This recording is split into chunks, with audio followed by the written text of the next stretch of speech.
Okay, Hare Krishna, dear devotees. So we are starting with text 4. So I will just read the shloka and then somebody can read the translation. Dadati pratigrihnati guhyamakhati pritchati bhunte bhojate chaiva shatvidham priti lakshanam.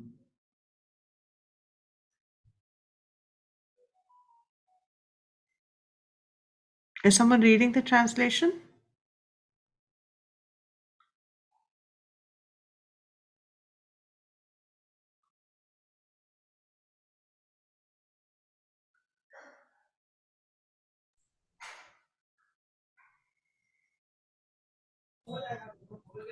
Hare Krishna Mataji. Hare Krishna. If you could share the file. I'm not having the book right now. Sorry.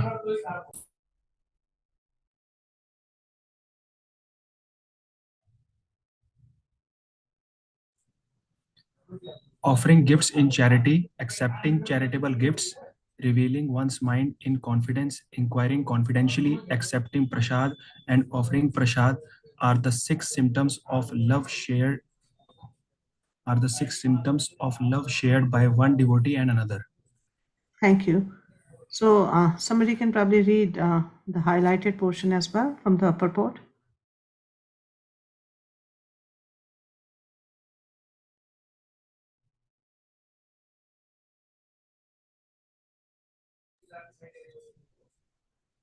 May I, Mataji? Yeah, please. In this verse, Sri Rupa Goswami explains how to perform devotional activities in the association of other devotees. There are six kinds of activities. First, giving charity to the devotees. Second, accepting from the devotees whatever they may offer in return. Third, opening one's mind to the devotees. Fourth, inquiring from them about the confidential service of the Lord. Fifth, honoring prasad or spiritual food given by the devotees. And sixth, feeding the devotees with the prasad. An experienced devotee explains and an unexperienced devotee learns from him. This guham akyati prachati. When a devotee distributes prasad, remnants of food offered to the Supreme Personality of Godhead, in order to maintain our spirit of devotional service, we must accept this prasad as the Lord's grace received through the pure devotees. We should also invite pure devotees to our home, offer them prasad, and be prepared to please them in all respects. This is called Bhunkate Bhujyate Kave. Even in Chaiva. Chaiva. Jaiva. Even in ordinary social activities, these six types of dealings between two loving friends are absolutely necessary. Okay, so we saw that in the first verse, Rupa Goswami gave the characteristics of a Goswami, a person who is trying to advance in spiritual life. What are the characteristics? And in the second verse, he gave 6 faults that one should avoid in the practice of devotional service. And in the third verse, he gave 6 attitudes or behaviors one should have for progressing in devotional service. And in this one, he's giving the 6 loving exchanges between the devotees. So he's saying, Dadati pratigrihanati, that one should give gifts to devotees, accept gifts from them, revealing one's mind. And then guhyam akhyati prichati. Guhyam akhyati prichati means that one should reveal that things that are deep in our heart to a devotee, and also hear from them if somebody wants to confide in us. And then bhungte bhojate chaiva. That means that we accept prasad when others give us prasad, and we also invite others and offer prasad to them. And then he says Shadvidam Priti Lakshanam. These are the 6 loving exchanges shared by one devotee and another. So some very important points Rupa Goswami is mentioning here. He's saying that especially about revealing one's mind in confidence and inquiring confidentially. So revealing one's when somebody reveals their minds to us, so it is our responsibility to keep it confidential. We should actually act in such a way that people can place their faith in us and they can share what's deep in their heart without really taking it to the public and publishing it there. We should actually be able to maintain that confidence without revealing their identity, without revealing what, who they are and what they are going through. So that's a very important behavior among devotees. One of the reasons that devotees find it very difficult to just have devotee friends and not leave their materialistic association is because of this, that they feel that if they say something to someone in confidence, that confidentiality is not maintained, it is broken, so it's a faith breaker. And also, Srila Bhaktivinoda Thakur says that this is how association is done, by having these six types of dealings among devotees. So we talk about a lot of, especially in second and third verse, there is Rupa Goswami warns us about taking association of non-devotees. So Srila Bhaktivinoda Thakur says that actually association means having these loving exchanges. So if we are dealing with materialistic people and we are not having these six loving exchanges with them, we are okay. That means that our relationship is more on a formal or social ground. So we should be very careful who we have these six loving exchanges with. So that's something that Srila Bhaktivinoda Thakur tells us. And then Prabhupada says, in the previous verse, Srila Rupa Goswami advised that one should renounce worldly association and keep company with the devotees, Sangatyagat Sato Vritte. And now we see Prabhupada's mood and mission. Even if you see the seven purposes of ISKCON, most of them are centered around association with devotees. Most of them are centered around education and devotee association. So here also we get to see Prabhupada's mood and mission. The International Society for Krishna Consciousness has been established to facilitate these six kinds of loving exchanges between devotees. This society was started single-handedly, but because people are coming forward and dealing with the give and take policy, the society is now expanding all over the world. We are glad that people are donating very liberally to the development of the society's activities, and people are also eagerly accepting whatever humble contribution we are giving them in the shape of books, magazines, dealing strictly with the subject matter of Krishna consciousness. We sometimes hold Hare Krishna festivals, invite life members and friends to participate in the feasting by accepting prasad. So here he's talking about bhungte bhojete chaiva. Although most of our members come from the higher rungs of society, they nonetheless come and take whatever little prasad we are able to offer them. Sometimes the members and supporters inquire very confidentially about the methods of performing devotional service, and we try to explain this. So we've seen that how Prabhupada actually introduced these six loving exchanges with his initial disciples. They used to come and he used to offer prasad to them.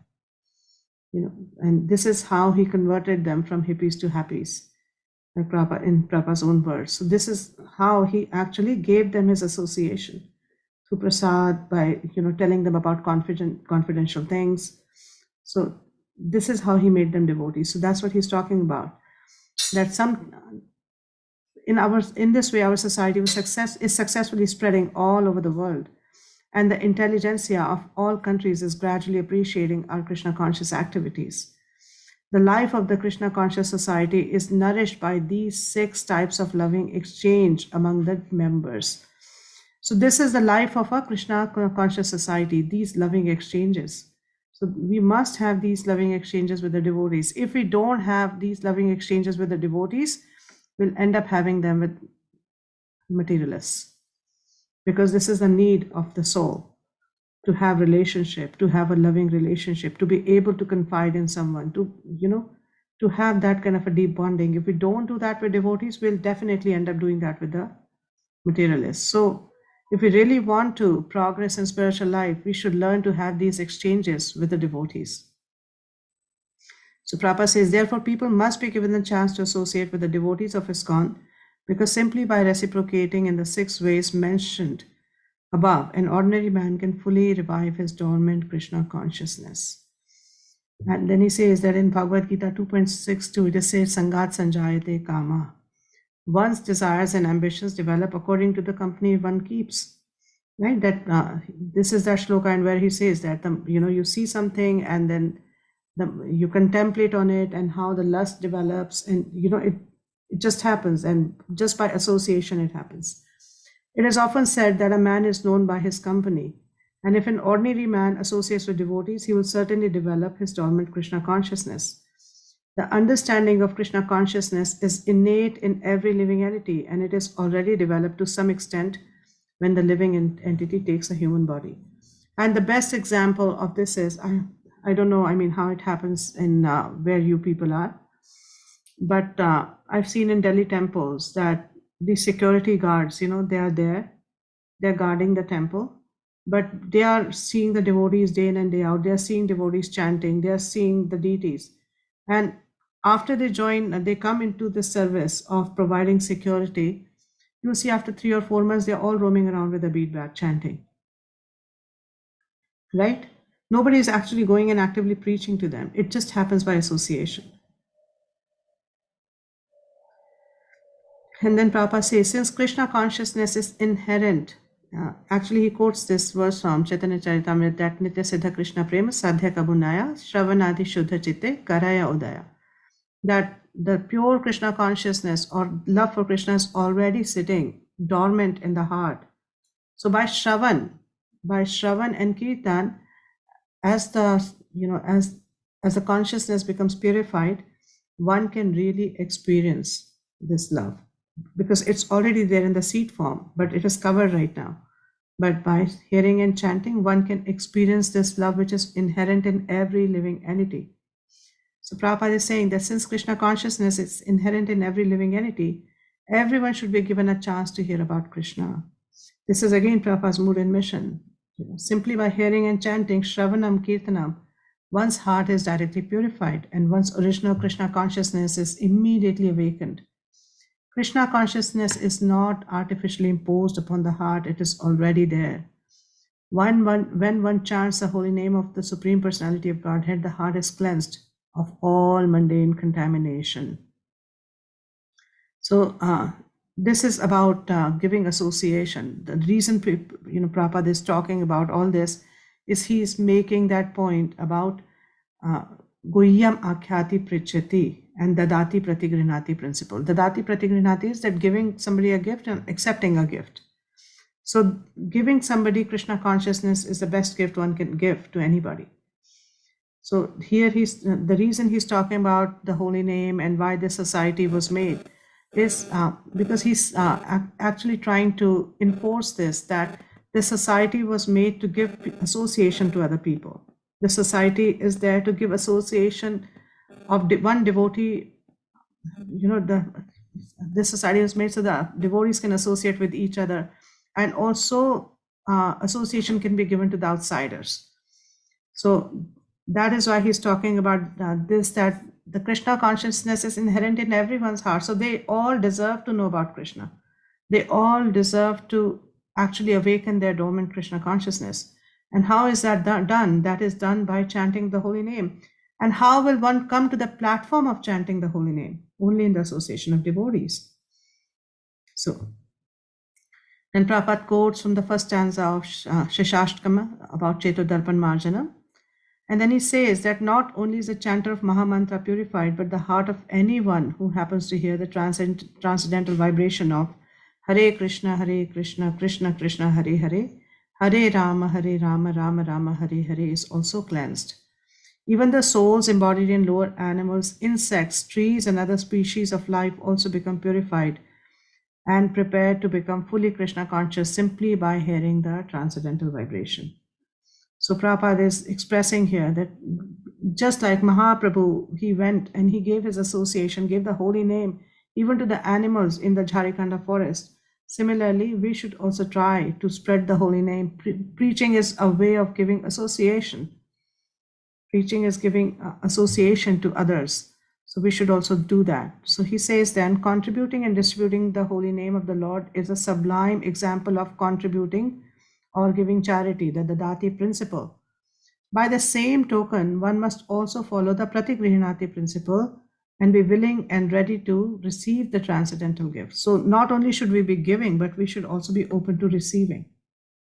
And what do we really receive? What should we be open to receiving? And Prabhupada is saying here that we be willing to receive the transcendental gift. What does he really mean?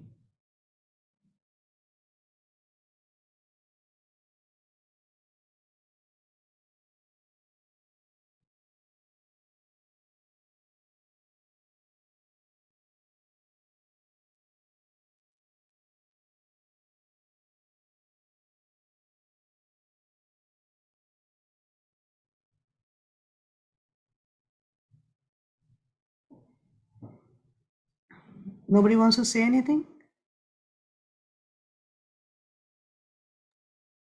Couldn't connect it, Mataji. Sorry?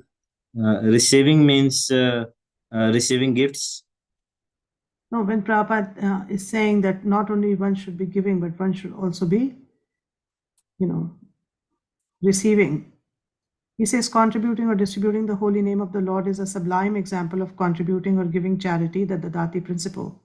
By the same token, one must also follow the Pratigrihnati principle and be willing and ready to receive the transcendental gift. What does it mean? What is meant by receiving the transcendental gift? Means we should give association and we should also take association of senior devotees. Okay, Harshita? Hare Krishna Maji, please accept my humble obeisances. I'll just switch on my video in 2 minutes. Maji, receiving means we should be, whatever instructions we are getting, we should follow also then.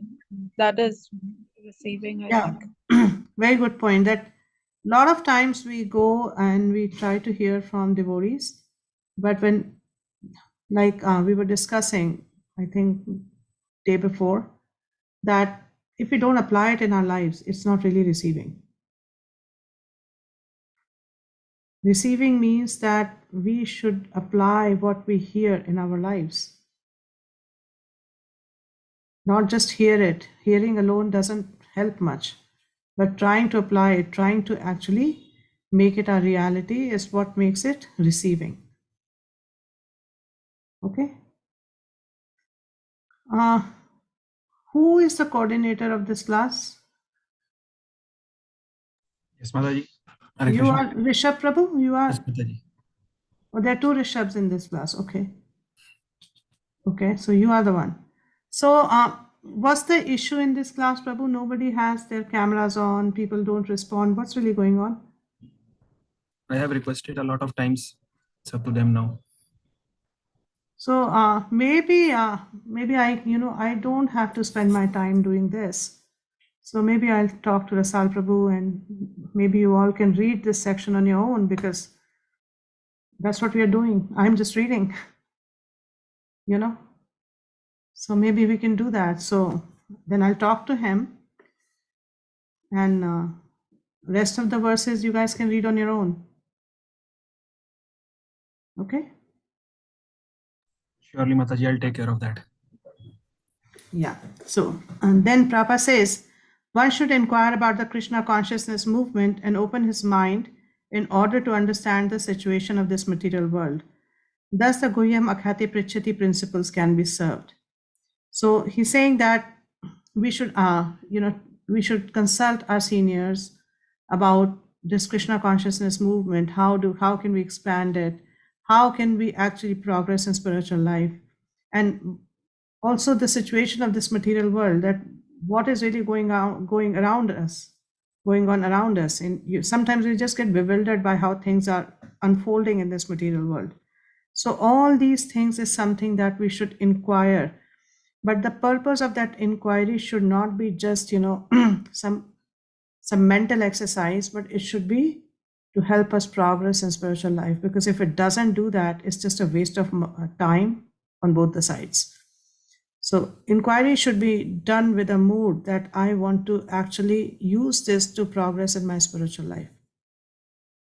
That should be the mood behind inquiry, not just some random questions which don't matter to you, and you just ask for the heck of asking something. Inquiry should be made with a purpose to progress. Then Prabhupada says the members of the International Society for Krishna Consciousness invite the society's members and supporters to dine with them when they hold love feast in all their branches every Sunday. So that happens in all our temples. We have love feast mostly on Sundays, either in the afternoon or in the evening. And we invite a lot of new people also, that please come, hear the class, participate in the kirtan, and then have prasad with us. So this is the whole Dadati principle. So many interested people come to honor prasad, and whenever possible,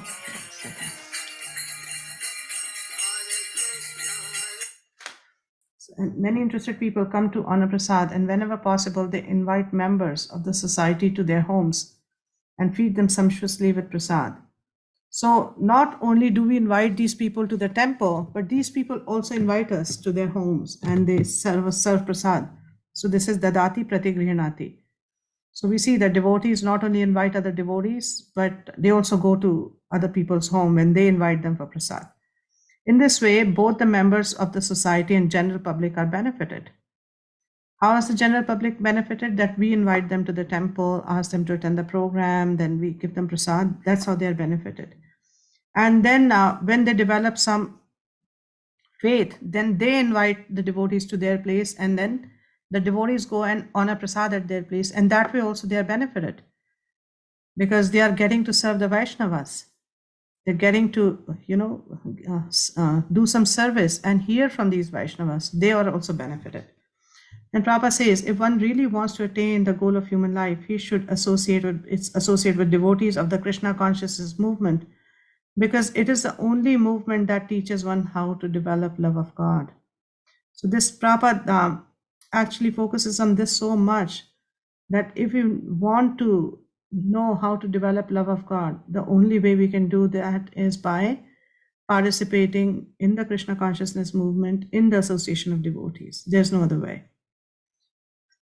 And then Prabhupada says, reading from the highlighted portion, he says, if the members of human society actually want peace of mind, tranquility, and friendly relations between men and nations, they must follow Krishna conscious system of religion, by which they can develop their dormant love for Krishna, the Supreme Personality of Godhead.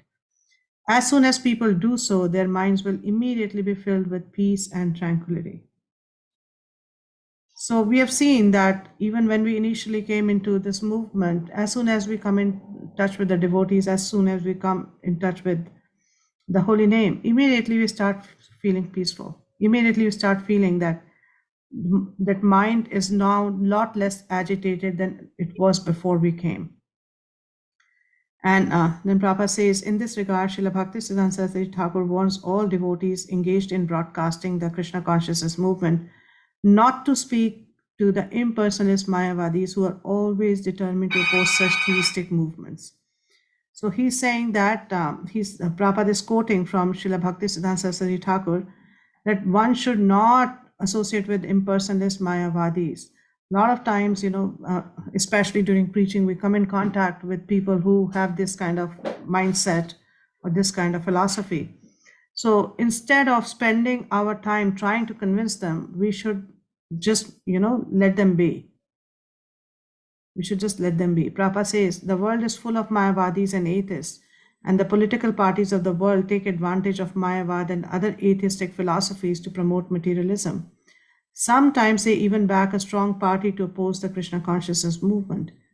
The Mayavadis and other atheists do not want the Krishna consciousness movement to develop, because it educates people in God consciousness. Such is the policy of the atheist. There is no benefit in feeding a snake milk and bananas, because a snake will never be satisfied. So how do we feed a snake milk and bananas in case of Mayavadis? By trying to give them philosophy, by trying to tell them the right philosophy. So Prabhupada says, on the contrary, by taking milk and bananas, the snake simply becomes more poisonous. Kevalam vishavardhanam. If a snake is given milk to drink, its poison simply increases. For a simple reason, we should not disclose our minds to the serpent Mayavadis and Karmis. Such disclosures will never help. It is best to avoid association with them completely. Never ask them about anything confidential, because they cannot give good advice. Nor should we extend invitations to Mayavadis and atheists, nor accept their invitations, for by such intimate intermingling, we may become affected by their atheistic mentality, sangat sanjayate kama. It is the negative injunction of this verse that we should refrain from giving anything to or accepting anything from the Mayavadis and atheists. So very strong words Prabhupada is using. Otherwise, we see that Prabhupada is in the mood that we should give it out freely to everyone. We should give everyone association. But when it comes to Mayavadis and atheists, very strong words. So Prabhupada is now quoting from Sri Chaitanya Mahaprabhu. Sri Chaitanya Mahaprabhu has also warned, Vishera anna khaile dushta hayaman, that by eating food prepared by worldly people, one's mind becomes wicked. Unless one is very advanced, he is unable to utilize everyone's contribution to further the Krishna consciousness movement. Therefore, on principle, one should not accept charity from the Mayavadis or atheists because we won't know how to use it, how to burn that karma. We can't handle it. Indeed, Sri Chaitanya Mahaprabhu has forbidden devotees to associate even with ordinary men who are too addicted to material sense gratification. Because if you associate with them, that's the quality you will get. That's the association that you will get. And material sense gratification is not favorable for devotional service. So one should not do that. The conclusion is that we should always keep company with devotees and observe the regulative principles, follow in the footsteps of the acharyas, and in full obedience carry out the orders of the spiritual master. In this way, we shall be able to develop our devotional service and dormant Krishna consciousness. The devotee who is neither a neophyte nor a Mahabhagavat, a greatly advanced devotee, but is within the middle status of devotional service, is expected to love the Supreme Personality of Godhead. This is for a Madhyam Adhikari, that he loves the Supreme Personality of Godhead, he makes friend with devotees, he is compassionate towards ignorant, but he also ignores or rejects the jealous and demoniac, those who are envious. He does not try to be compassionate towards them. His compassion towards these people is shown by being indifferent to them. In this verse, there is a brief mention of the process of making loving transactions with the Supreme Personality of Godhead and making friends with the devotees. According to the Dadati principle, an advanced devotee is supposed to spend at least 50% of his income on the service of the Lord and his devotees. So Prabhupada is saying an advanced devotee. So if we are not at that level, we should know that that's the level we have to aspire for. We may not be at this level. We don't have to beat ourselves about it, but that's the ideal situation. Then he quotes that Srila Rupa Goswami has set such an example in his life. When he decided to retire, he distributed 50% of his life's earnings to Krishna's service, 25% to his relatives, and kept 25% for personal emergencies. This example should be followed by all devotees. Whatever one's income, 50% should be spent on behalf of Krishna and his devotees, and this will fulfill the demands of the Dati. So here Prabhupada has explained this about the loving exchanges between the devotees. There are 6 loving exchanges, and Prabhupada has explained them all in his commentary. So now we can read verse number 5. So I have 2 questions here. Okay.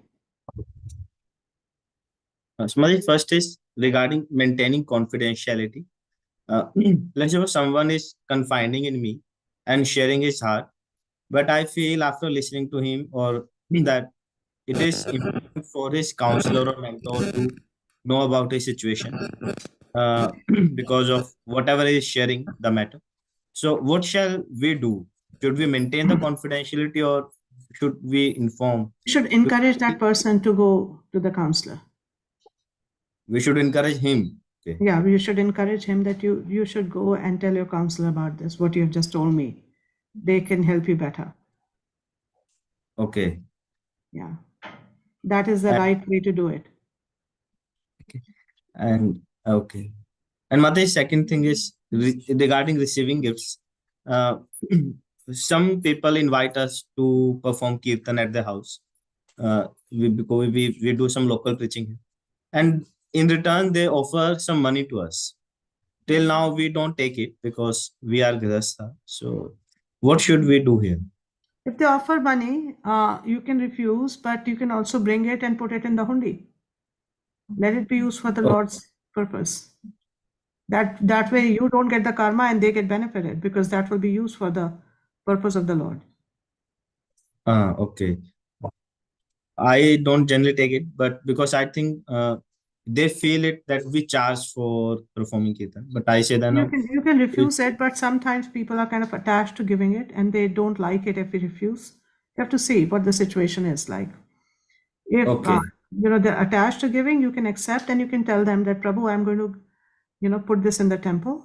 Let it be used for the service of the deities. If you want to give it to me, I will use it for the service of the deities. okay. Thank you, Mataji. Harshita? Hare Krishna Maji. Hare Krishna. Like says regarding the Mayavadis, that your first was this only, that if somehow some atheist also is giving us, then we should take it, and like I said, we don't know how to use it in proper way. But as you said, it is very simple that we can donate it in the temple. So so why is it written that we cannot use it? Not use it for your own purpose, but if somebody is giving it to you, first of all, an atheist would never give it to you. Unless and until they want to give you personally, they will never give it for the purpose of the Lord. Achha. Because they are an atheist, they don't have any faith. That's what atheist is. They don't have faith in God. So why will they give it for the service of the Lord? They won't. They may have some kind of a relationship with you for which they might be willing to give you something. And then it's your choice. You can accept, or you can tell them that I'm going to use it for the service of the Lord. So, and if suppose like some are attached to philanthropic work, so we can tell them that food for life, we will use it for that. So prasad, so it will be offered. So unko they will get sukriti, no? Because it will be offered and then distributed. Yeah. And it is written that this example is given of political parties using Mayavad and atheism. So what can you please elaborate on that? Let me just read what Prabhupada says. One second.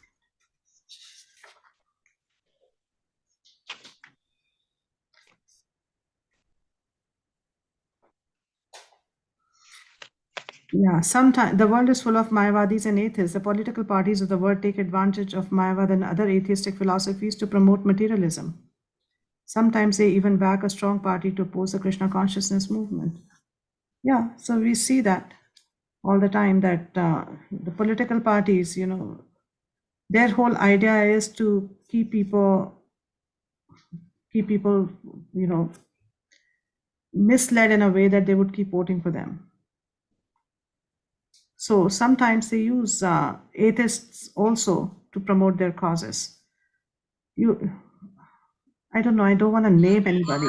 I don't want to get in trouble. So I don't want to name anybody. It's so easy to get in trouble nowadays. So political parties call some so-called spiritual people who are actually Mayavadis. Or some popular spiritual people. Yeah, or atheists. And they even if they know that they're ISKCON people who are following the proper thing, they don't like calling ISKCON, because they don't want people to be educated in proper religion. But they call these Mayavadis to look religious and yet to serve their purpose.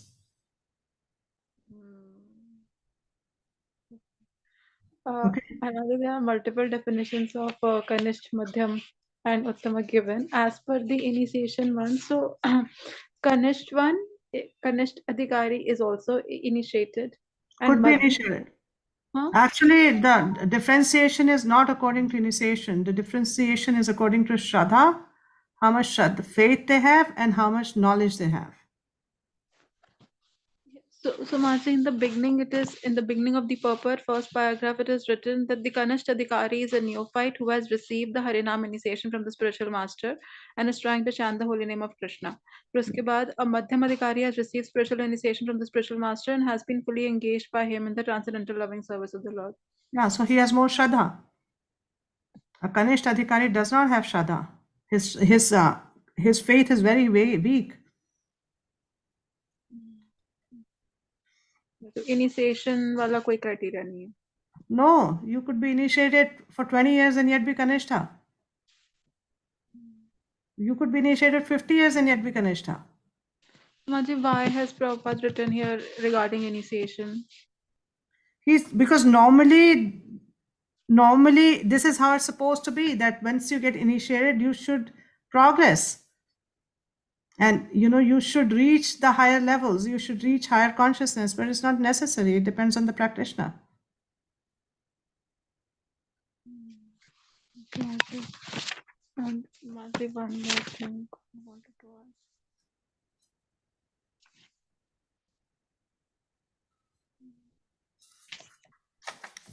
ask. You are reading from text 4 or 5?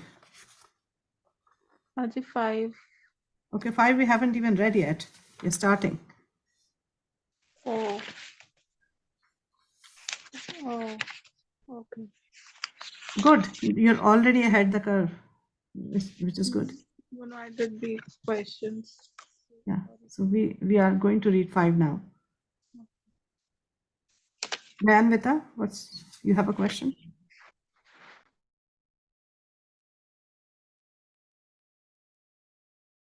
I can't hear you.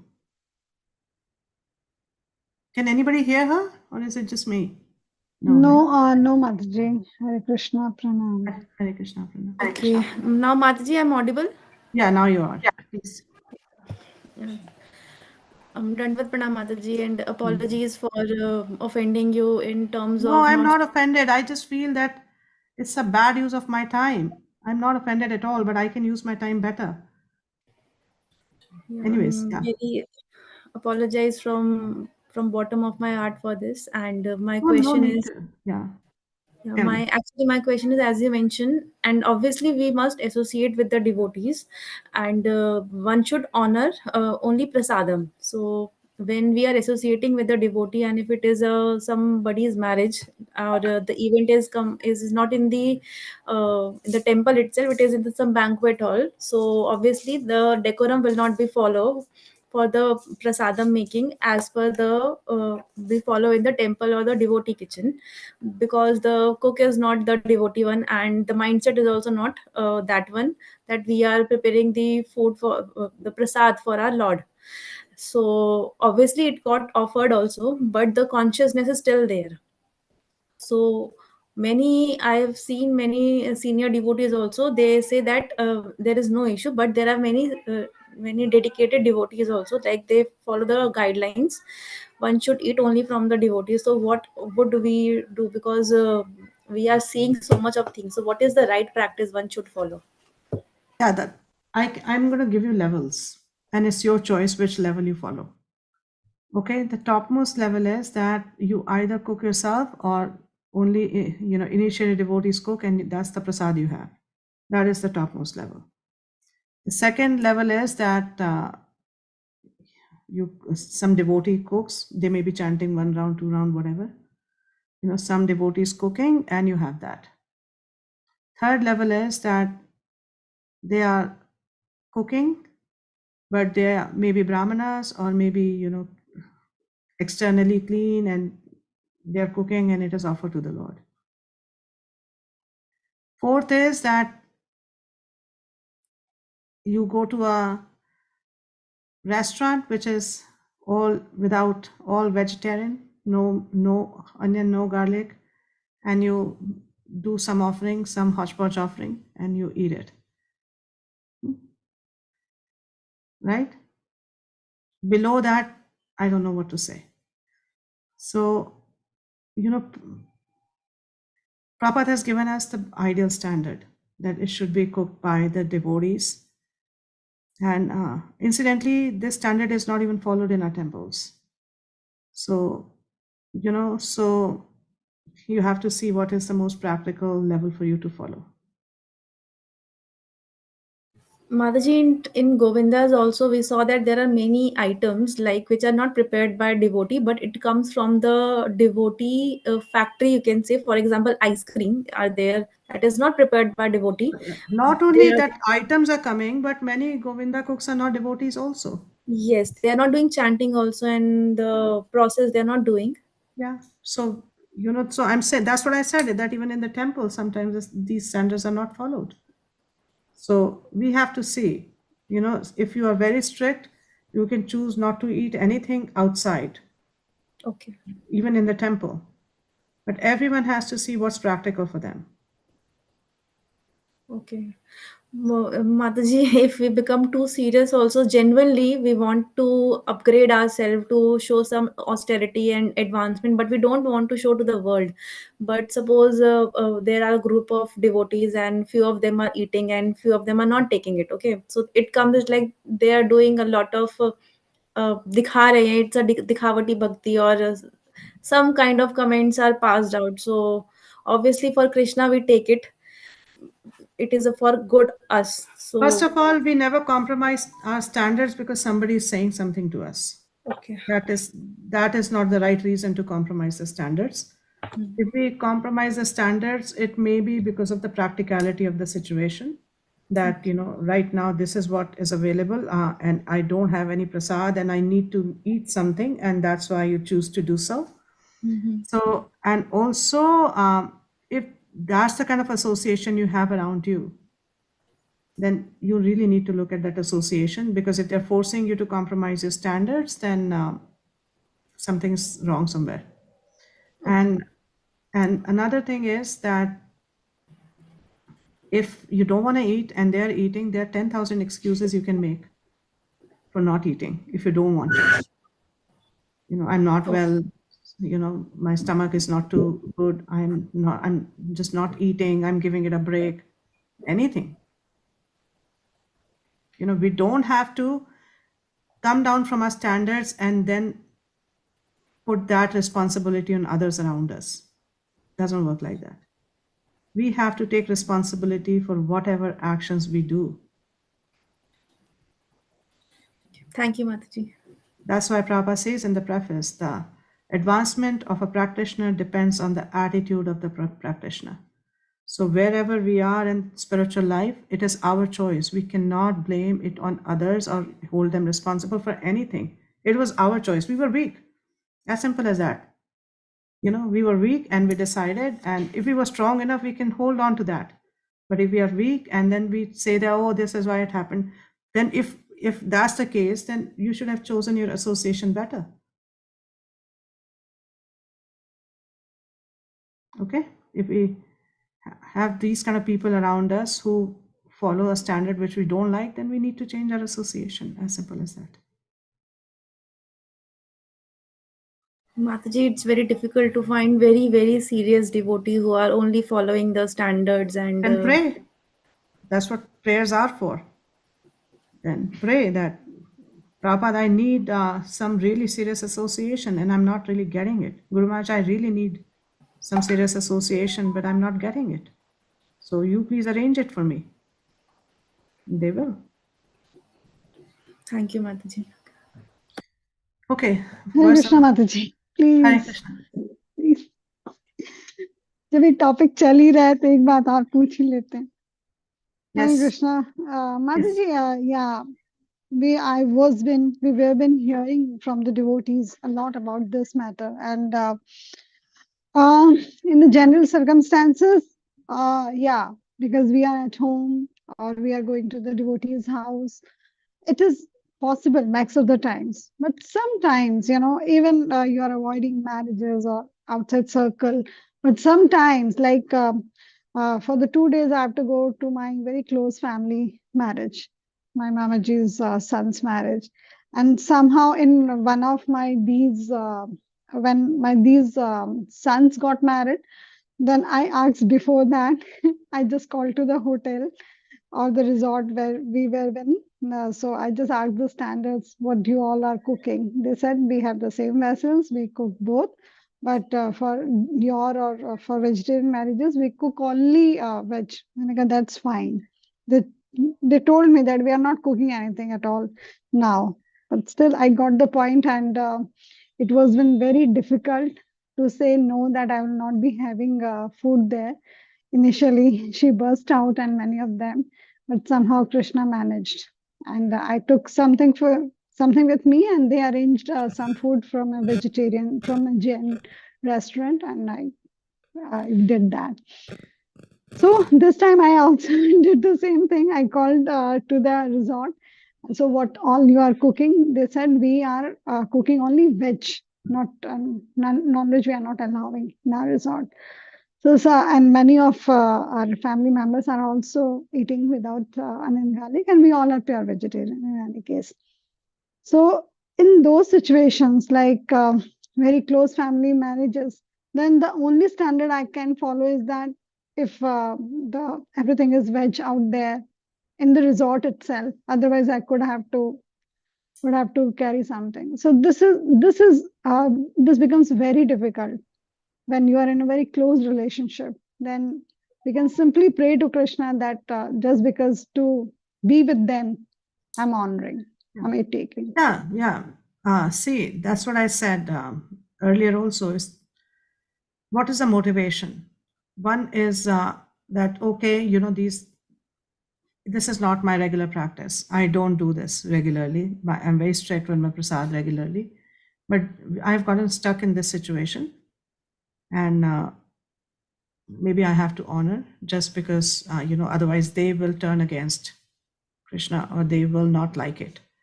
And in that case, sometimes if you have to take some fruits or some dessert, which normally should be okay,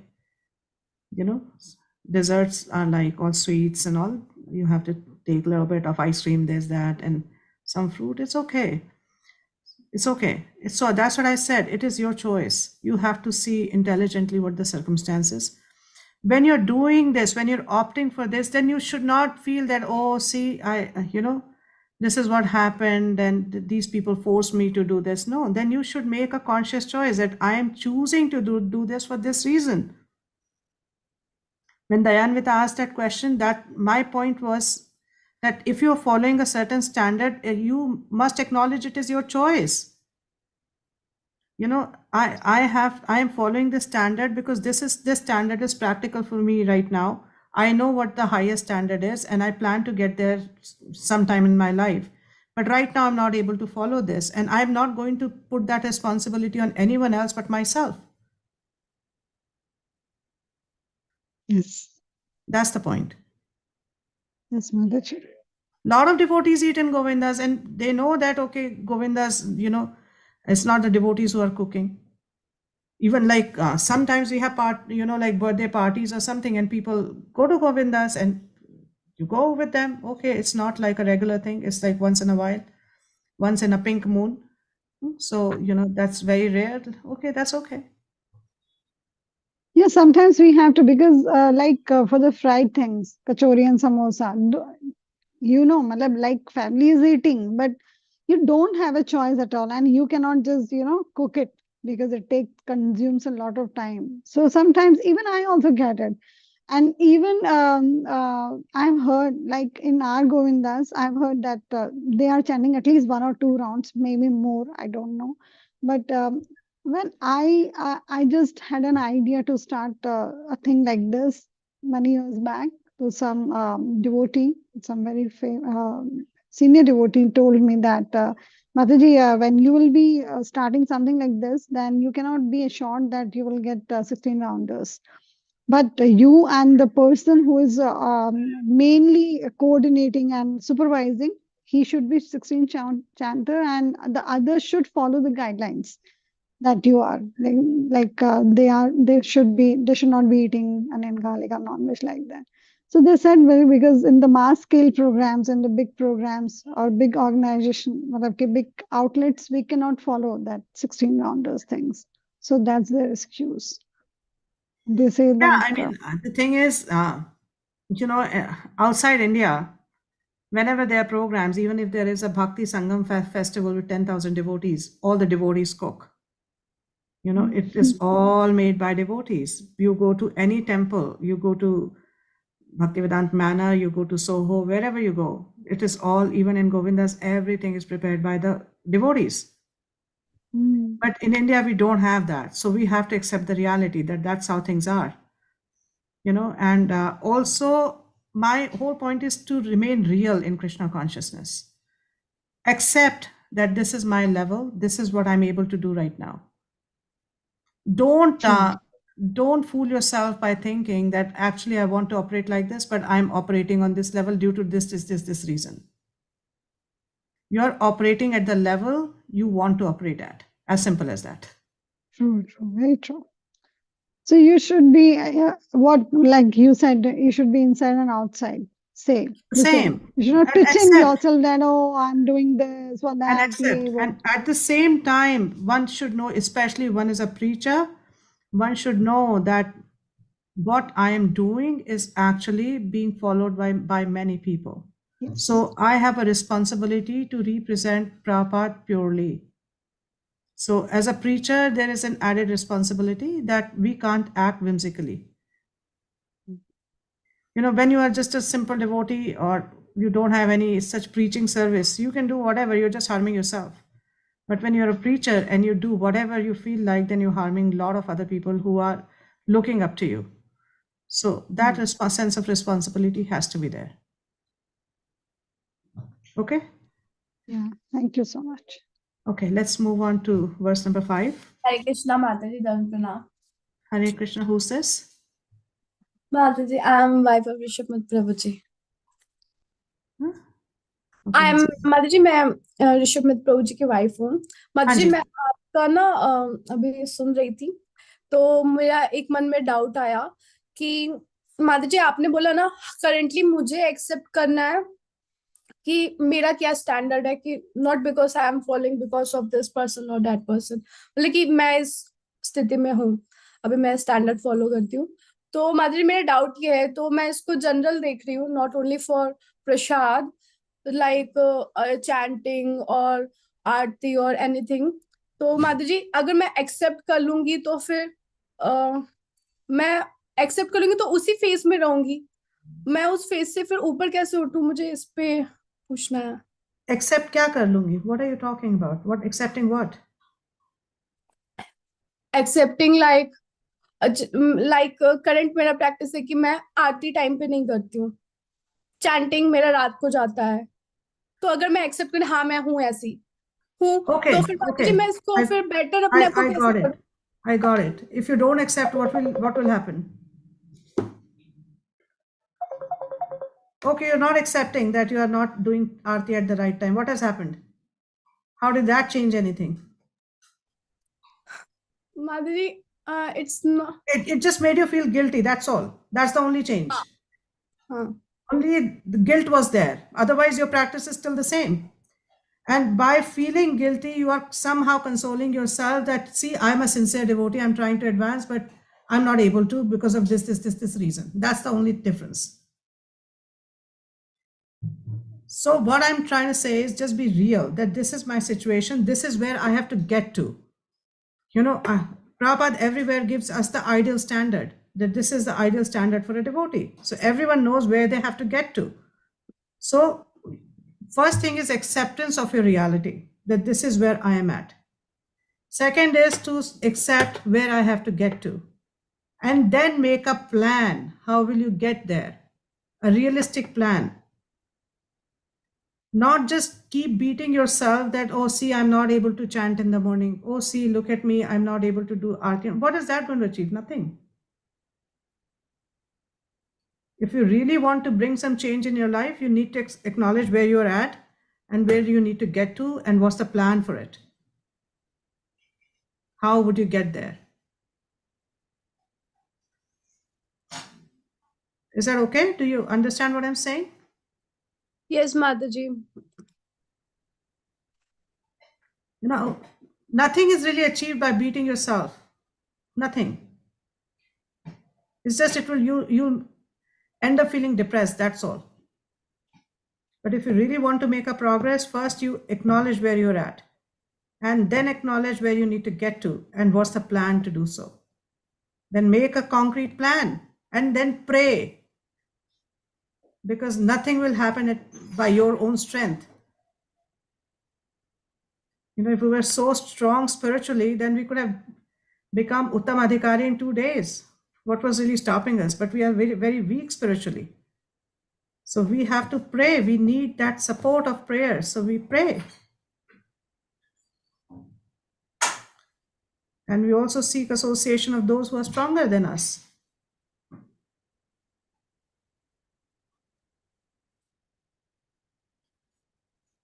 Does that help? इस माता जी मुझे समझ में आ रहा है.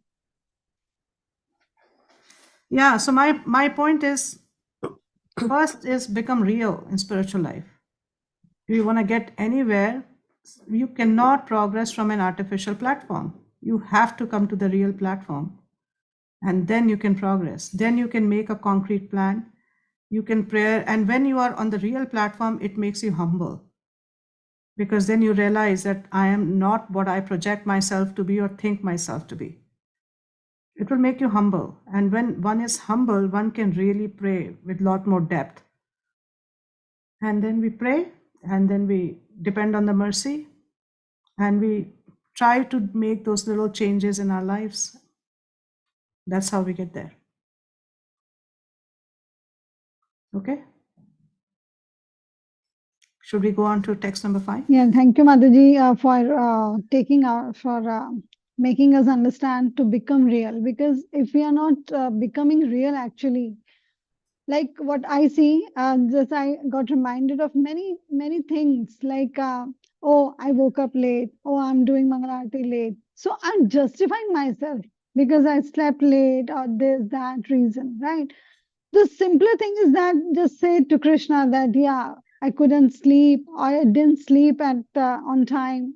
I'm not able. I'm not doing Aarti on the right time. The simpler thing is to beg forgiveness. Why to give so many reasons? Otherwise, you cheat yourself. We cannot cheat Krishna, but we are cheating ourselves and our seniors. Yeah, just Very acknowledge nice. this is what I am at. This is where I plan to get to. This is my spiritual aspiration. Please help me. Very nice point. Thank you so much. Okay, let's get to verse number 5. कृष्णेति यस्य गिरितं मनसा ध्रियेता दीक्षास्ति चेत् प्रणतिभिश्च भजन्तमीशं शुश्रूषया भजनविज्ञमनन्यमन्या निन्दादिशून्यहृदमीप्सितसङ्गलब्ध्या. Somebody can read the translation. One should mentally honor the devotee who chants the holy name of Lord Krishna. One should offer humble obeisances to the devotee who has undergone. Madhuri, can you scroll it up? Undergone spiritual initiation, Diksha, and is engaged in worshipping the deity, and one should associate with and faithfully serve that pure devotee who is advanced in undeviated devotional service and whose heart is completely devoid of the Oh, you can see? Can you see now? propensity to criticize others. Yeah.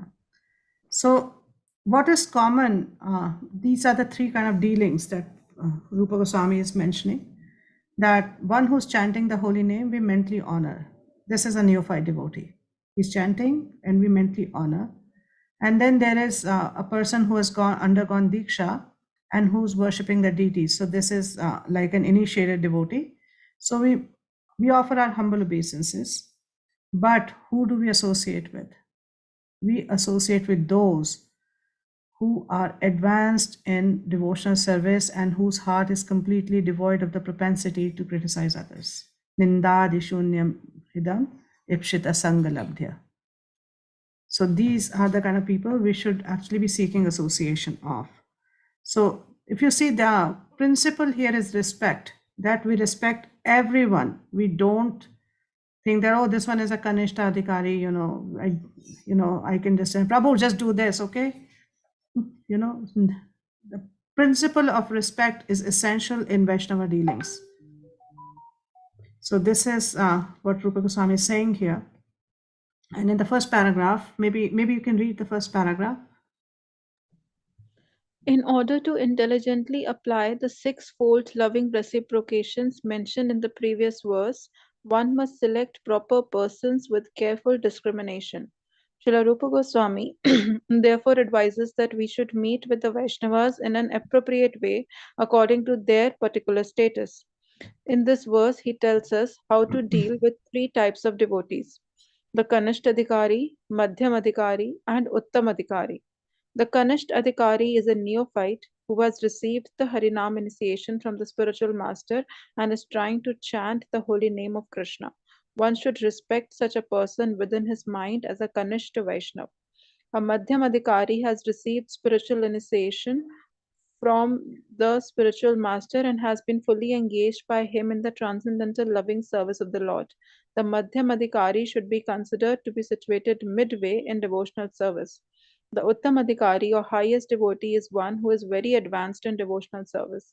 An Uttam Adhikari is not interested in blaspheming others, his heart is completely clean, and he has attained the realized state of unalloyed Krishna consciousness. According to Srila Rupa Goswami, the association and service of such a Mahabhagavat or perfect Vaishnav are most desirable. One should not remain. That's it. That's it. So Rupa Goswami, Prabhupada is making it very clear what Rupa Goswami means in this particular verse. So he says that in order to associate, in order to have sex loving exchanges, we should be able to discriminate. We are not supposed to judge, but we are supposed to discriminate. So there's difference between judging and discriminating. Can somebody point out what do they understand by these two words? How is judging different from discriminating? Hi Krishna. Because I am not at the advanced level, I'm at the lower stage of Kanishta level, and I start judging others who may be very advanced, much more than me. But I am, because my status is very low, so I'm looking at those persons also at my level. So in this case, I will end up with committing so many Vaishnava aparan, and I would fail to take good advice from them, take association with them, and have these 6 loving exchanges with them. Yeah, thank you. So what Prabhupada means here, and what I was trying to say, like I was almost like quoting Prabhupada. Judging is to, basically say that this is good, this is bad. That is judging. But when we see devotees, and there are certain devotees who have certain qualities that we admire or we want to imbibe, we should try to serve those devotees and we should try to get their association. Like I said earlier, that if we want someone's association, it has to start from service. Association, if you want someone's association, first serve.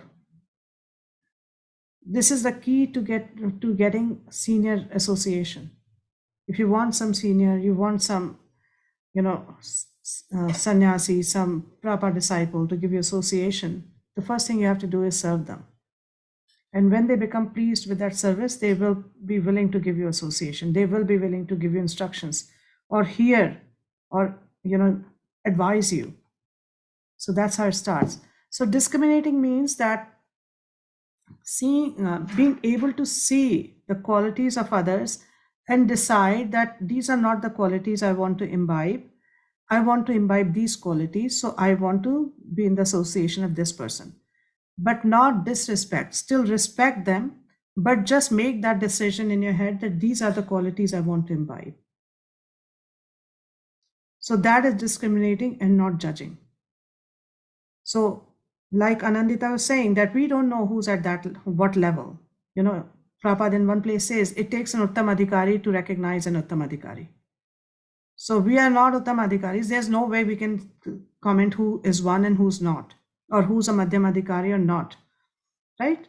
So just to safeguard ourselves, we should see it from the point of view that these are the qualities in this devotee that I want to imbibe, and then I take association of that devotee. I try to serve that devotee and try to take instructions in association of that devotee. Is that okay? Mataji, I have a point here. You said that to get some seniors association, you should serve. But I'm so at a low level that even I cannot know that who is senior, to whom should I serve. Because many times it was it was been taken in our NOD class also. And like this, sometimes we see our seniors or even Maharaj, like that Prabhuji gave one simple example that we see that some devotees sip water by touching the glass on their lips, right? And in India, its ideal standard is to sip like this. So he gave example of one of the Maharaj, and because by seeing him, we will say, oh, that he's Maharaj and he's not following this basic standard. But he said that you don't know what's the reality. He Yeah. is blind by one eye, right? So I see all these faults. So, what is the benchmark? What is the first benchmark that uh, I should see and be willing to serve? So I'm sure if you're seeing all this, but at the same time, you're able to see some qualities in someone that you like. You're able to appreciate certain qualities in someone that you like. Right? So start from there. Start from there. And also to understand, just understand that I don't know anything. I don't really know. So that is why I insist on prayer so much. That we need to pray because we don't know where we are, where we're going. But Krishna knows. He knows everything. So we should pray that Krishna, I don't know whose association I should be taking. Please inspire me. Please reveal to me whose association I should be taking. And if you are sincere in your prayers, Krishna will reveal. Krishna will arrange that association for you.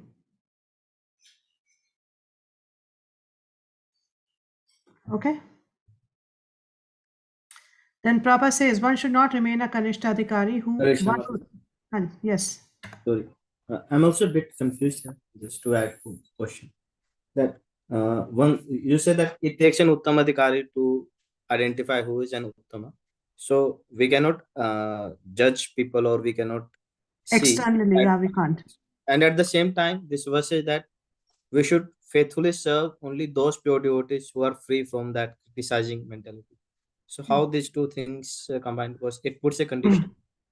The thing is, at your level, at our level, whatever we know, we can see a person and see that, okay, this person looks advanced to me. He looks advanced. He's acting. I've been observing this person. The way they are acting seems like they're advanced, right? Or their behavior seems advanced, and I'm attracted to some of their qualities, then we can serve them with the faith that they are more advanced. And at the same time, pray to Krishna that Krishna, please, reveal to me who I should be associating with. Okay? So Krishna will, if that person is not the appropriate person, Krishna will reveal to you. Oh, okay. So we just look for some qualities, and based on that we associate and serve. Yeah. But first observe.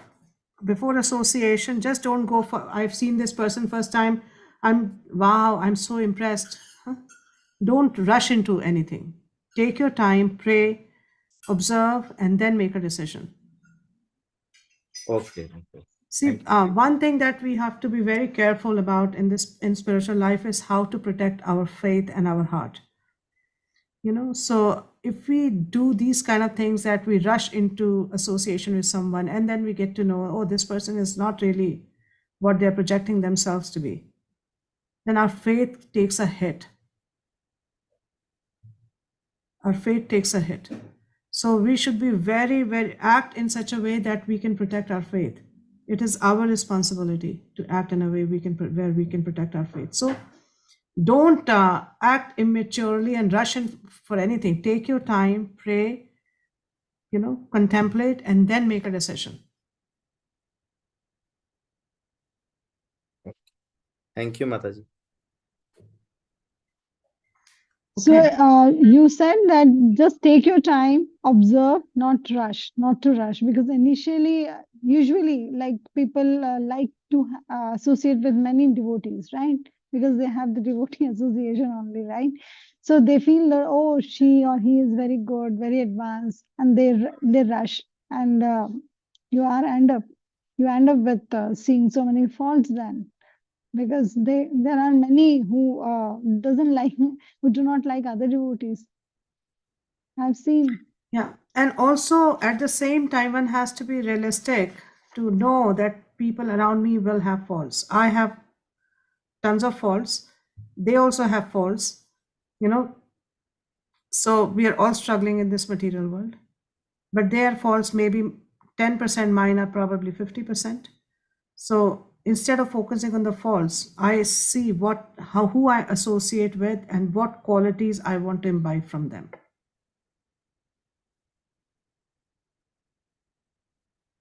Yes, Mataji.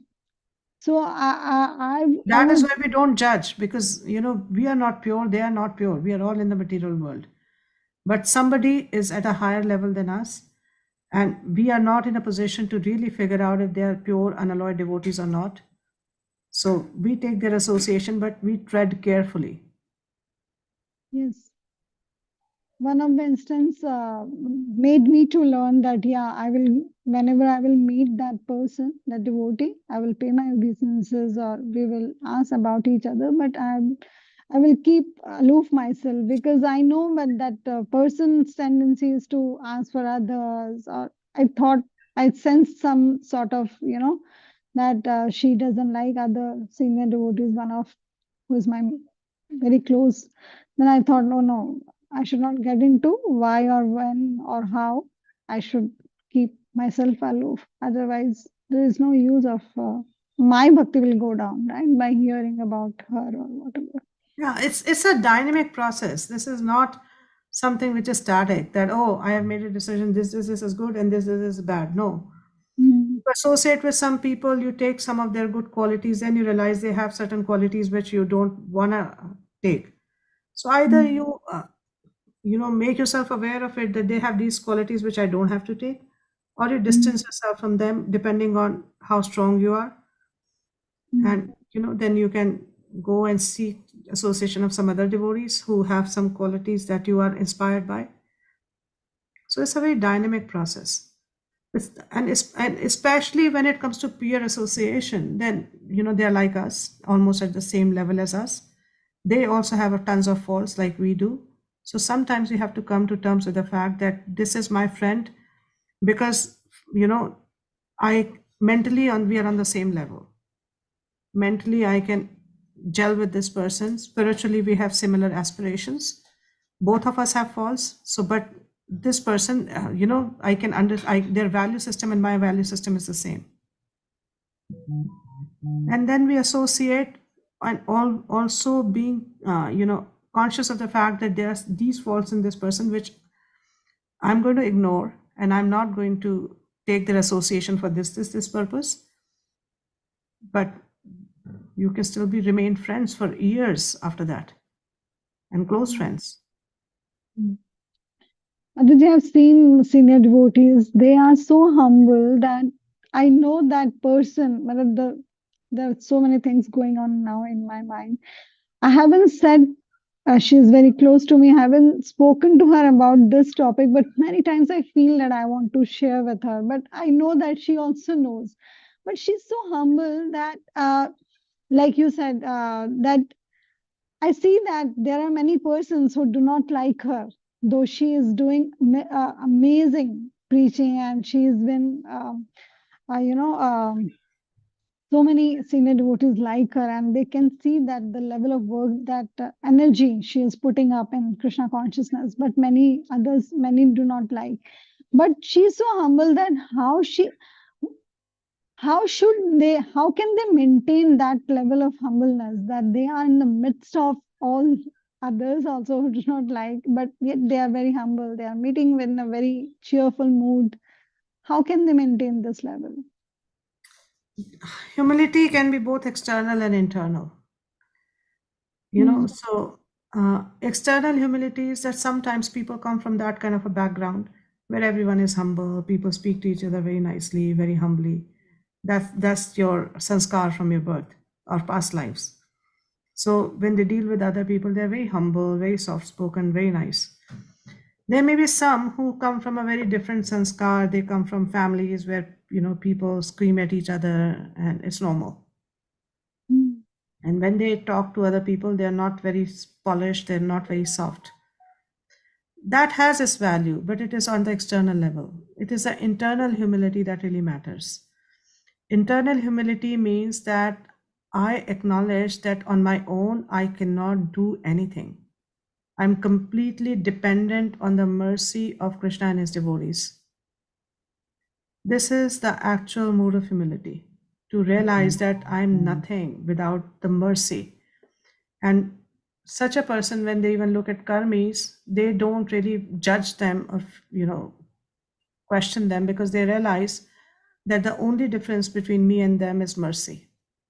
I have received mercy and they have not yet received mercy. That's the only difference. If nobody was merciful towards me, nobody had given me their mercy, I would also be the same. So it is the internal, and one becomes internally humble when one has good sadhana and one realizes one's actual position. That especially when there are things that go wrong, that really make you humble. Because then you realize that in this material world, nothing is of any significance. And then it also forces you to take more shelter of Krishna, and with the realization that Krishna, without your mercy, I'm nowhere. Mm. So, yeah. So this internal humility also comes by prayers. Yeah. And you can only pray when you're real. Yeah. So everything is in line with be real, then that will make you humble. And obviously along with the prayers, seeking mercy, help. Yeah. Yes. Thank you. Okay, so then Prabhupada is quoting from the 11th canto, and this verse is Acharyam Eva Hare, where he says that a person who is very faithfully engaged in the worship of the deity in the temple, but who does not know how to behave towards devotees or people in general, is called a Prakrita Bhakta or Kanishtadhikari. So in this verse, Prabhupada actually makes it very clear that a Prakrit Bhakta or a Kanishtadhikari is one who may be doing everything, like he is chanting and he's even worshipping the deities. But if he is not respectful towards other devotees, if he does not know how to deal with other devotees, then he should be considered a Kanishta, even if he knows all the mantras, even if he knows all the upchars, even if he's been worshipping the deities for 20 years. This is the benchmark that actually distinguishes a Kanishta Adhikari from a Madhyam Adhikari. A Madhyam Adhikari can see or perceive the presence of Krishna in everyone's heart, and that is how they deal with everyone. They're respectful towards everyone, and their behavior is an exemplary Vaishnava behavior. This is the benchmark for a Madhyam Adhikari. Externally, one may be doing many things. One may be twice initiated for 20 years, worshipping deities for 20 years. But if you have not reached this position, you are still a Prakrit Bhakta. You're still a Kanishtadhikari. Is that clear? I don't know what's happened to people in this class. They're all looking so messed up. I don't know what I've done to you guys. What have I said that you all are looking so confused and so messed up? What has happened? Everyone has such a morose face.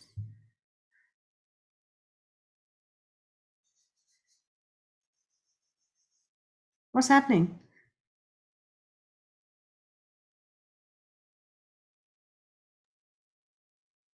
Maybe we are trying to concentrate hard and Yeah, try to I don't want to depress you people. I'm just trying to, help you. But if you find it depressing, we can just do a very smooth reading of the text. No, Madhuri, it is very helpful. So, I don't like seeing depressed faces. So, okay, let's move forward. One therefore has to raise Mataji, himself. Yes. regarding Madhyam, the benchmark that you just said. So, is it that we should say that Madhyam Adhikari is one who is self-realized? Yes. What do we mean when he sees Krishna? I mean, he is on the level of that self-realized person who can identify. We know intellectually that Krishna resides in everyone, but he is a realized person. He is realized. He's see the difference between Kanishta, Madhyam, and Uttama is the main difference. It is Shraddha. You know, a Kanishta Adhikari has some Shraddha, a Madhyam Adhikari has medium level Shraddha, and a Uttama Adhikari is 100% Shraddha. 100% Shraddha is nothing but Prem. So that's the definition of a Uttama Adhikari. So when I was making this point that, and Prabhupada is saying here that who's a Prakrita Bhakta who does not know how to behave towards devotee or people in general. So a neophyte is able to pay respect to the deity and pay respect to Guru, but he's not able to really respect other devotees and other jivas. He's not able to do so. He thinks that I respect the deity, I respect my Guru Maharaj, and that's enough. So this is a Kanishta Adhikari. A Madhyam Adhikari is a person who sees that these are all, Krishna is in all of them as Paramatma. And he can see that, because of their some choice, because of the choice they made, they are in different bodies.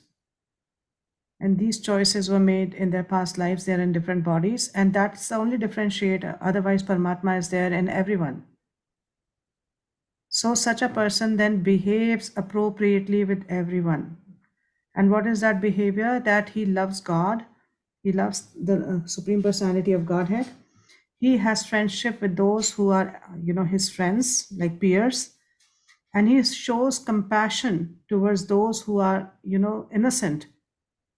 Those who are like new in the movement, but they're innocent and they're willing to learn. He shows his compassion towards them. He serves those who are on a higher platform than him, and he ignores those who are envious or who are atheistic. So this is the behavior of a Madhyam Adhikari. And a Uttam Adhikari sees the presence of Krishna in everyone, and he's only able to see their good qualities. And he thinks that, everyone is more advanced than me. I'm so fallen. So that is why a Uttam Adhikari cannot preach unless and until he comes down to the level of a Madhyam Adhikari. Because Madhyam Adhikari is able to discriminate properly who can be ignored, who should be shown friendship, who should be shown compassion, and who should be respected. Is that okay? Yes, Mataji. Hare Krishna, Mataji. Sorry, please go ahead. No, just go ahead. I just felt the way he said yes, that he wasn't very convinced, but he said, okay, I don't want to go on. So, okay. No, it's not like that. But no, you said in the beginning that people take initiation for 50 years, but still be Kanishta. Yeah, because if you're not able to see the presence of the Lord in everyone's heart and behave with them appropriately, Diksha then just remains on the external level. Diksha is supposed to make us deeper internally. But for that, work has to be done by us. If we don't put in that effort, then Diksha remains on the external level. Then even if you've taken it 50 years back, you could still remain on Kanishta platform. Okay.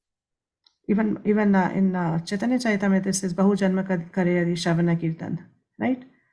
That if you're chanting with offenses, you could go on chanting for lifetimes after lifetimes and still get nowhere. And Mati, you say that the difference is with Shraddha, Kanishta, Madhyam, Uttakari, only the differences of Shraddha. So it could be that Madhyama Adhikari person may not have reached that highest level of prema, but he has matured himself a way ahead than others so that he could relate very much with the philosophy. Yeah. From see the levels of prem are starting from Shraddha, right? Shraddha, then sadhu sang, then bhajana kriya, then anarth nivriti, then nishtha, then ruchi, asakti, bhav, and prem. Yeah, these are the stages. So a madhyam adhikari level is the level of nishtha. Okay, Nishtha. Nishtha. And uttam adhikari level is from bhav and prem. Okay. Okay, understood. Harshita?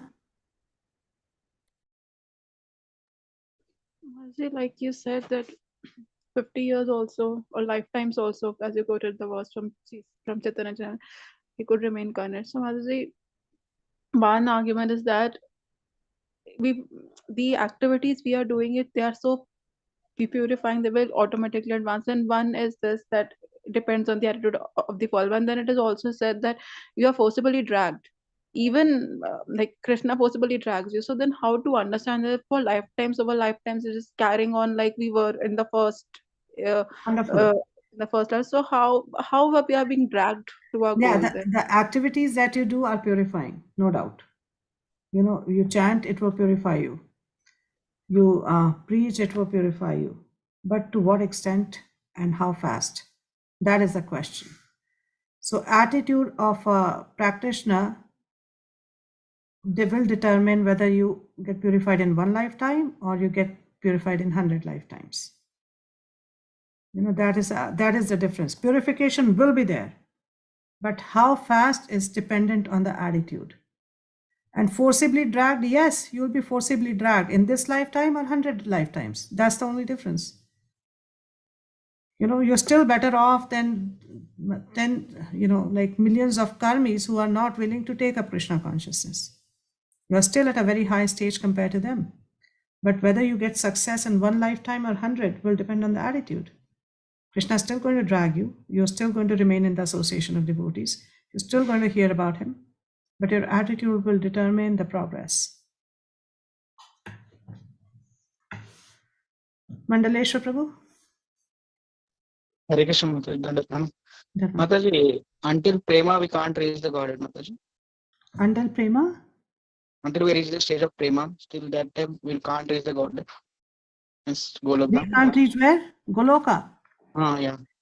Yeah, even with prema we can't reach Goloka.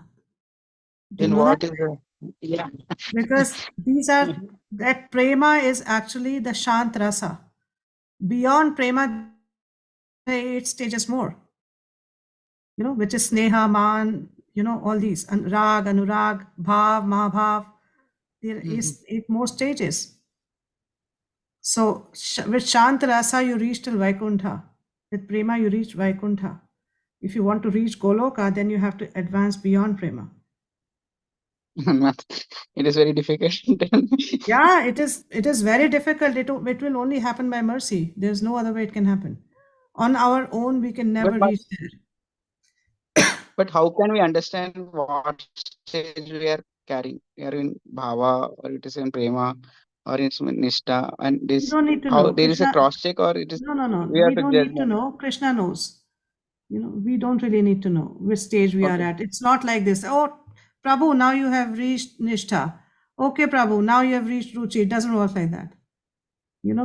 It is just like a free-flowing thing. There will be change in your consciousness. There will be change in the faith.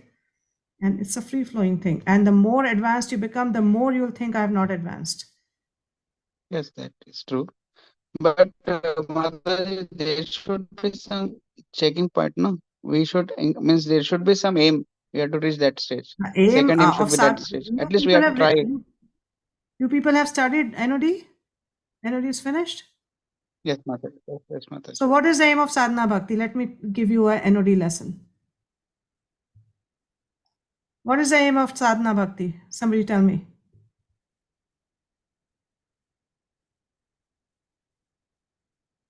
To come to the bhav level. Yeah, to come to bhava.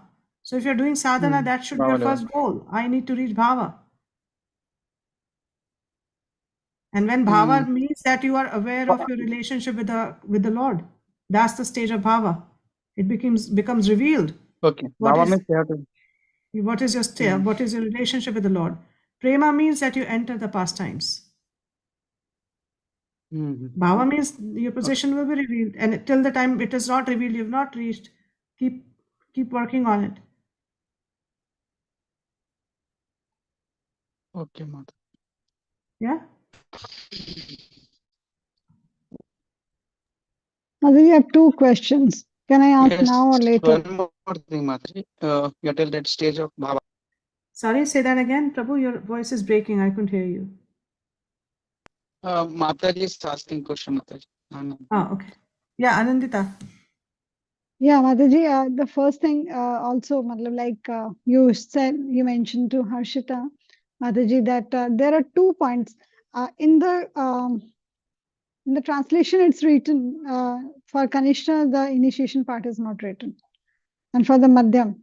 And No, in this later on, diksha, Prabhupada, this diksha is Brahmanical diksha. This is neophyte. okay, This is Brahmanical because they are serving the deity. This means Gayatri mantra. okay. So, yeah, later on, Prabhupada describes it very elaborately, but in the translation, it's not written. Okay, fine. It's clear. So, Mataji, at what level I will be, how will I, when will I reach, how will I reach? Like all these, Where do you so want to many reach? questions are there. Where do you want to reach? Sorry? Where do you want to reach? The prem level at least. So then pray to Krishna and do whatever process has been given by our acharyas with utmost sincerity. That Prabhupada has given that process, and he is assured that whoever does it with full sincerity, in one lifetime, that person can achieve all success. So we place our faith completely on Prabhupada, and we just follow the process he has given us with all our sincerity, and at the same time be dependent on their mercy by praying to them, by praying to our Guru Maharaj, praying to Prabhupada, praying to the Lord. So just follow the process with all Process. sincerity and depend on Prabhupada's Yeah, mercy and Guru's that mercy. process includes the six limbs of Sharanagati. Don't do anything which is detrimental for your spiritual life, accept everything that is favorable for your spiritual life, humility, and then also Gopitritva Varna, Sharanagati. that you see Krishna as your only maintainer, see Krishna as your only protector, and offer everything to him. But it starts with, if you read Sharanagati prayers of Srila Bhaktivinoda Thakur, it starts with accepting what is favorable and rejecting what is unfavorable. That is the starting point. So we streamline our lives. We start streamlining our lives. Some of them take some time because we may be attached to certain things, even though we know they are detrimental. We may be attached to certain people, even if we know they are detrimental to my spiritual life. But one has to come to the level where one can actually make that decision and take that action. And that's how sincerity is shown.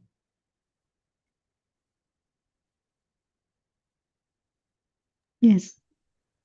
Mataji, when we will be able to come to that level, then that means we are sincere. If we are able to come, that is what you No, mean. if you're trying to come, you're sincere. If you're doing what it needs, what it takes, then you are sincere. If we are struggling, if you're trying, if we're struggling. Yeah, and you're praying that Krishna help me, Prabhupada help me, Guru Maharaj please help me. Even if we are falling down, but we are struggling. Falling down is not a problem. Or if you get up and start moving again, you acknowledge this is what I didn't do right. I need to change the course of my action. Falling down, if it's accidental and not pre-planned, there is no problem in it. Problem is if it's a planned fall down. Planned fall down means? That I'm going to do this, even though I know it's detrimental for my spiritual life, but I'm going to do this. I'm not going to chant my rounds today. I don't feel like it.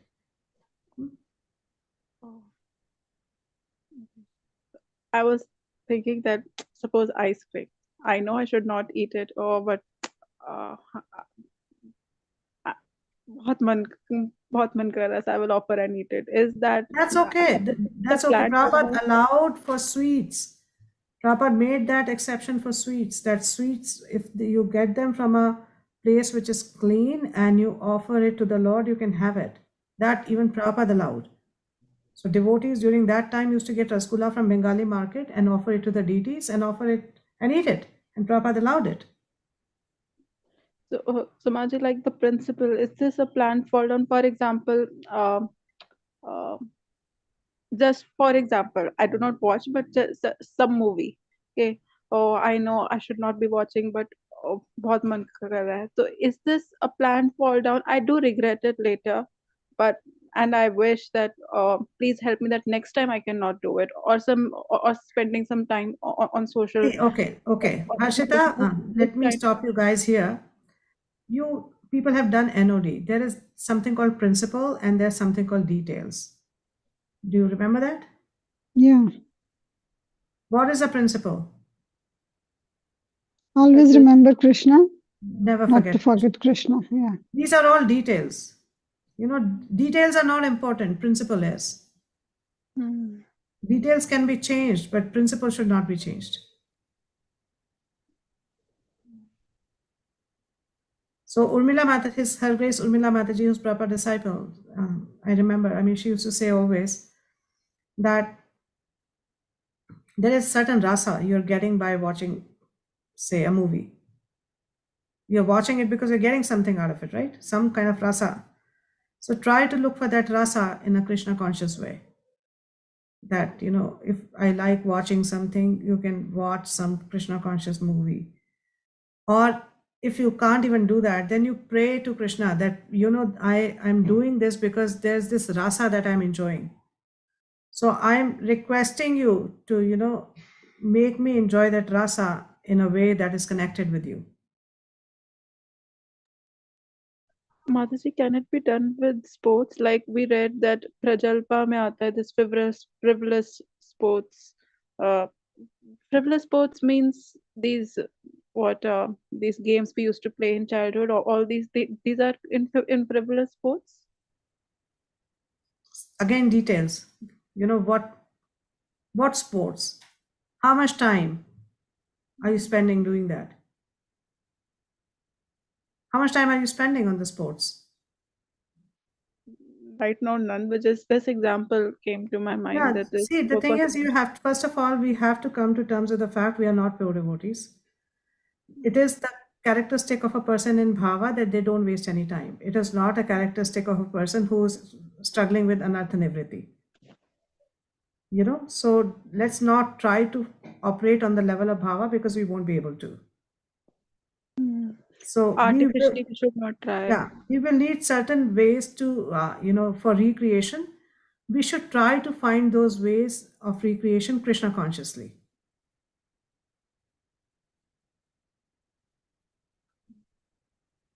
Is that okay?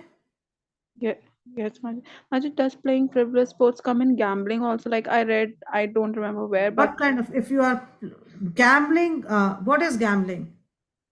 How do you gambling define gambling? where we bet some money or something. And do what? For what?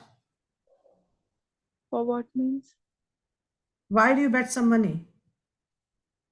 Or for ultimately, I will get more money for sense gratification.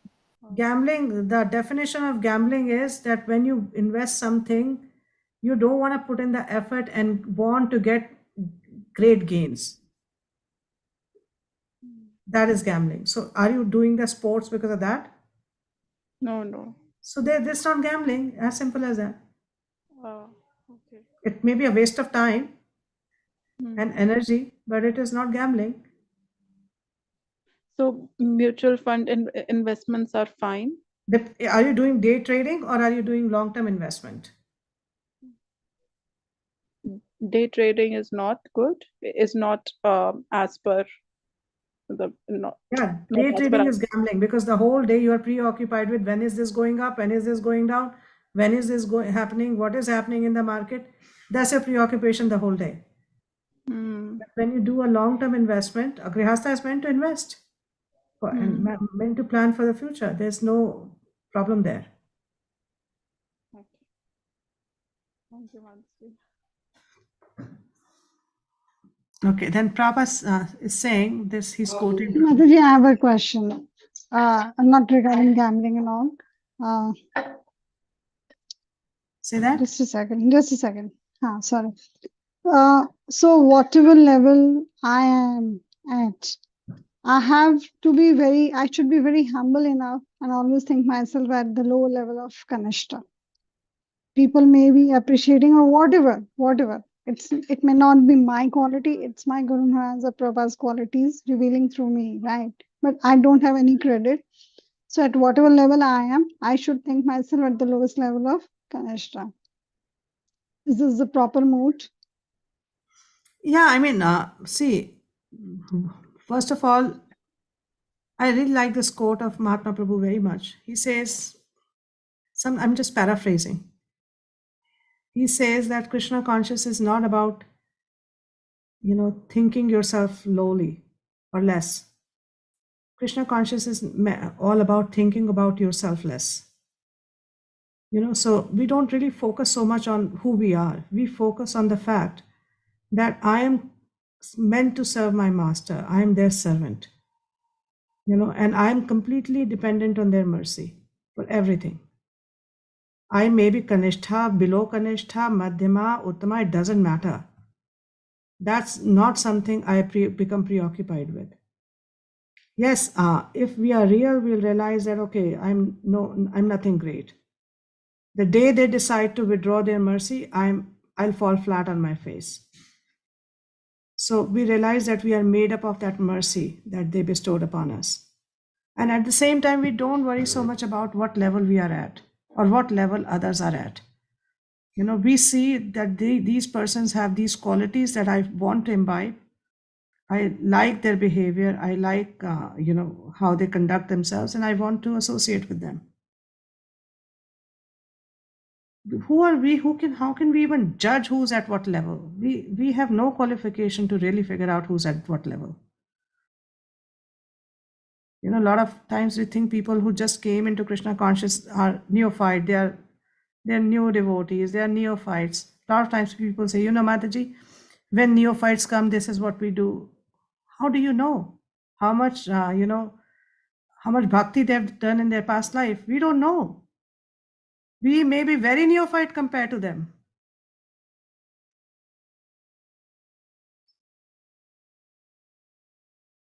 Yeah, so this is given. Our acharyas give this so that we understand who we need to associate with, whom we need to serve. But beyond that, we should not really get preoccupied with what level I am at. My level is very low. I am a servant. So let me just give you two reality checks. I like these two reality checks very much. It keeps me grounded, so I really like it. So you must have heard this incidents about Tamal Krishna Maharaj and Prabhupada. So Tamal Krishna Maharaj, when he became the temple president of LA Temple, so he told Prabhupada that, Prabhupada, I just hope I don't become proud that I am the temple president of LA Temple. LA Temple used to be known as world headquarters of ISKCON,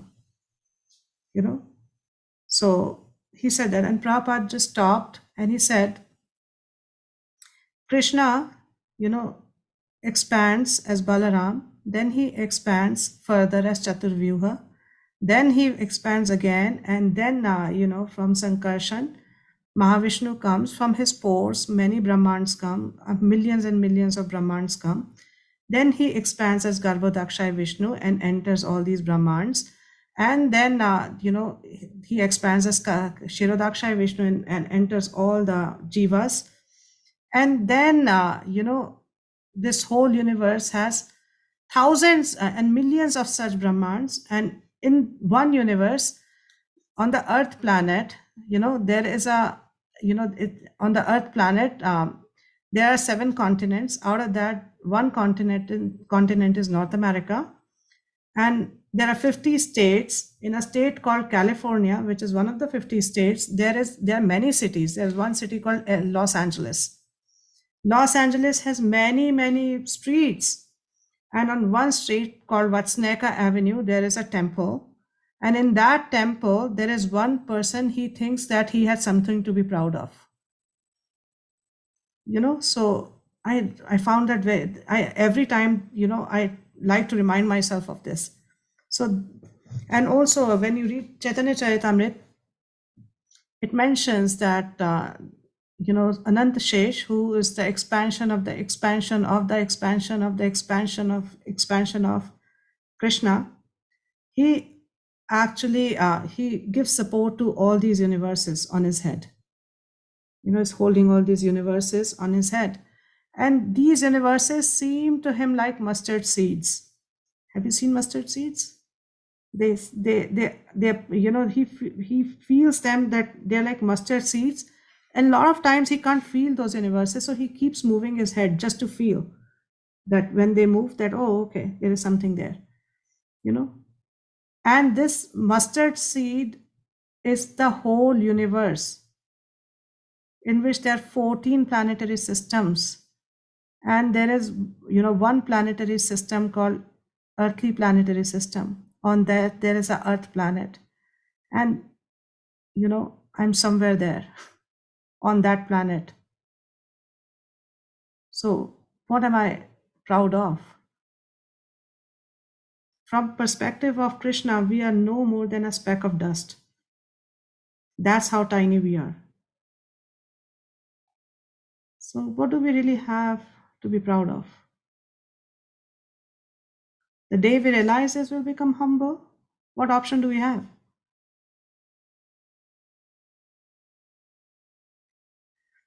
Is that okay? I don't know if I Yes, answered your Mataji. question.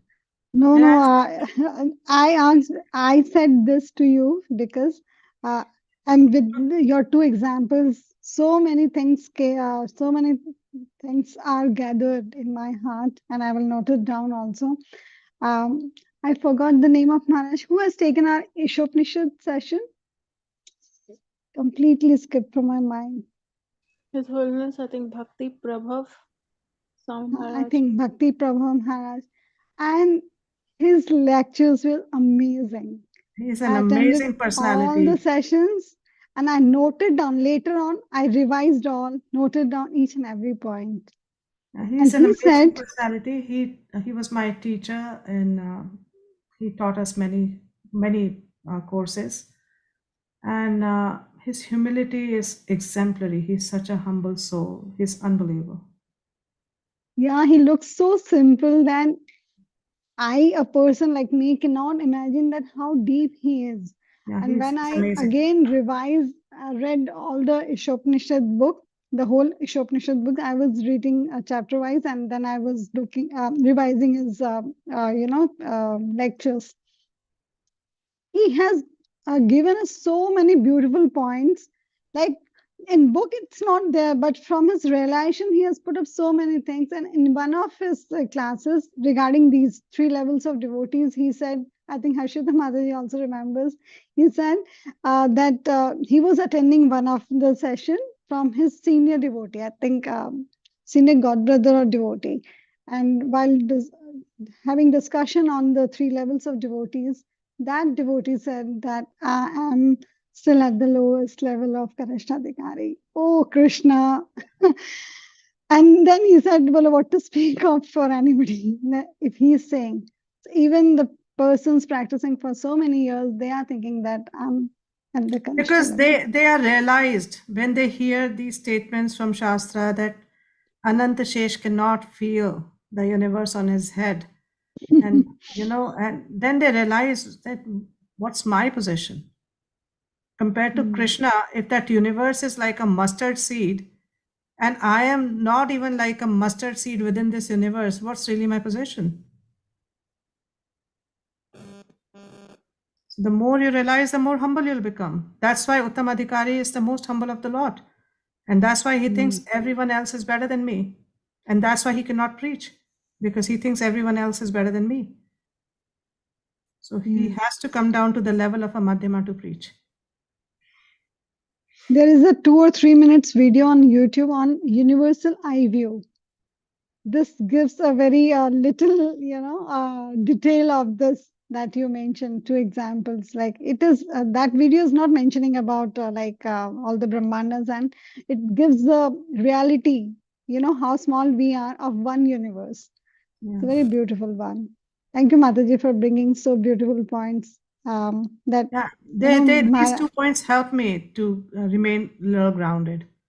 They help me because when I think about that and then I realize, oh Krishna, what am I proud of? So it's very helpful. Yes, thank you. And don't feel like that why we are sad enough or not responding well. Because for me, for a person like me, I have heard so many things regarding this, but when the newer things comes up, then obviously the mind start contemplating where are you, how much you have to correct yourself, or how much you have to go through like that. So these things are very helping a lot to me at least. So please go on giving us more and more nectars and more realizations. We'll be grateful to you. Thank you for your kind words. So I am planning to stop here today. So we can continue on Monday. We just started the 5th verse and we will continue from there. Is that okay? Yes, Mataji. So there will be 8 sessions, right? And the next Yeah. week you will be taking 4. Then in the next week you will take 1. Let's see, because Monday, Tuesday, Wednesday, Friday, and maybe I'll take one on Saturday. I don't want to really stretch this. If Saturdays is a problem for you people? No. So I don't want to take it to the week after because I have some other commitments. And when they asked me to do this course, they told me in 6 classes. I said, I cannot do it in 6 classes. This is NOI. So, so they said, okay, whatever time you want to take. So I don't want to rush, and yet I don't want to I don't want to drag it either. So most likely, if everything goes well, we'll finish it by Saturday next week. I don't want to do a class on Nitin and Trayodashi because, people have their own commitments. So that's Thursday. But beyond that, I think if we do Friday, Saturday, we should be okay. Yes. Okay. Thank you very much. I'm stopping the share. Okay. Thank you all very much. Mataji, one last apology for today, as people are not switching on their camera. Maybe they have some other priorities, but there are some serious devotees who really want to have your association and very dedicatedly want to learn the principle of what Srila Rupa Goswami and our acharyas have said. So, Yeah, I understand what you're saying, but if you see it from my perspective, you'll realize how demoralizing it is that there are 5 devotees, none of them have their cameras on, nobody's responding, nobody's saying anything, and then it's like I'm talking to a wall. I need to see the interaction. I can't function like that. So for me, it's not very encouraging. And then it makes me feel that maybe, I'm not adding any value. You might as well get a teacher who can add some value to your life. No, So- Mataji, it's absolutely not like that. That you are not adding a value. It's like the Anyway. Krishna's mercy that we are getting your association second time. No, it's Krishna's mercy that he wanted me to read NOI again. So, but thank you very much. And I'll see you on Monday. Okay, Mataji. God willing. Hare Krishna. Hare Thank you. Krishna. My humble obeisances. All glories to Srila Prabhupada.